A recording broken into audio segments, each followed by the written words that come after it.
مولانا طارق جمیل صاحب کی خدمت میں حاضر ہوا تو کافی عرصے سے میں نے اس کا ذہن بنایا ہوا تھا اور میں اس کی کوشش بھی کرتا تھا کہ یا اللہ میری جو ہے وہ ملاقات ہو جائے. تو اللہ تعالیٰ نے آخر ملاقات کرائی ہی دی کہ تو میں ان کے پاس بیٹھا. ان کے پاس ایک جماعت آئی، تبلیغی جماعت، اور وہ گونگوں کی جماعت تھی کہ جو بول نہیں سکتے.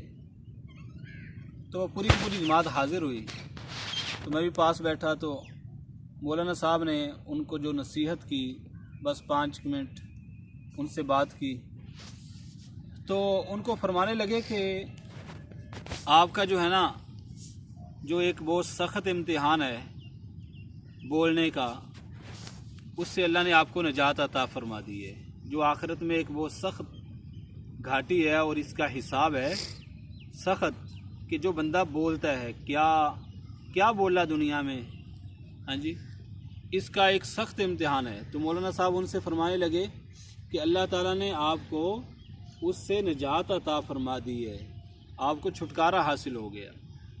اور جو اللہ نے بولنے کی آپ کو نعمت نہیں دی ہے، اس کا اللہ تعالیٰ آخرت میں اجر دے گا، بدلہ دے گا.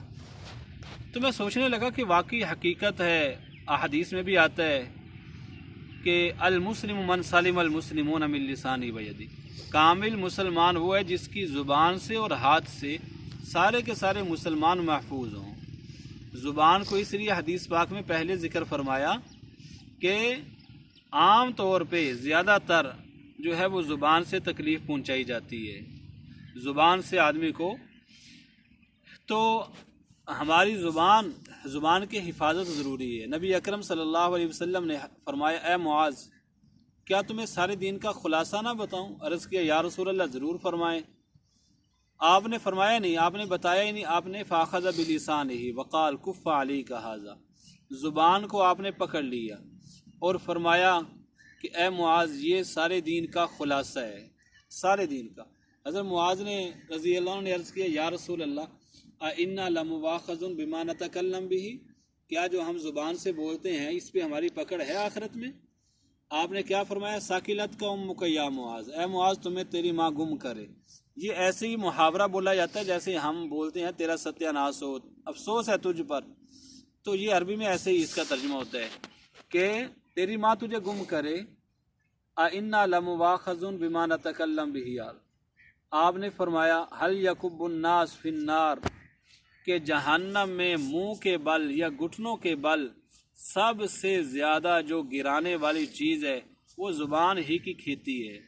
زبان کی کھیتی ہی کی وجہ سے سب سے زیادہ لوگ جہنم میں جائیں گے، کہ زبان سے پتہ ہی نہیں کیا بول رہے ہیں، بس ایسے لوگوں کو چلتے پھرتے زخمی کرتے گئے. ہمارے نبی صلی اللہ علیہ وسلم محبت دیتے تھے ہر پاس بیٹھنے والوں کو، بچے کو محبت کرتے تھے، محبت دیتے تھے. آپ کی مجلس میں یہ چیز ملتی تھی. ایک صحابی رضی اللہ عنہ نے عرض کیا اوصنی یا رسول اللہ، اللہ کے رسول مجھے آپ نصیحت فرمائیں. آپ نے کیا فرمایا؟ املک علیک لسانک، اپنی زبان کو اپنے اوپر روک کے رکھو. ولیسع بیتک، اپنے گھر میں بیٹھے رہو. وابکی علی خطیئتک، اپنے گناہوں کے اوپر روتے رہو. یہ 3 باتیں آپ نے ارشاد فرمائیں کہ اپنی زبان کو روک کے رکھو.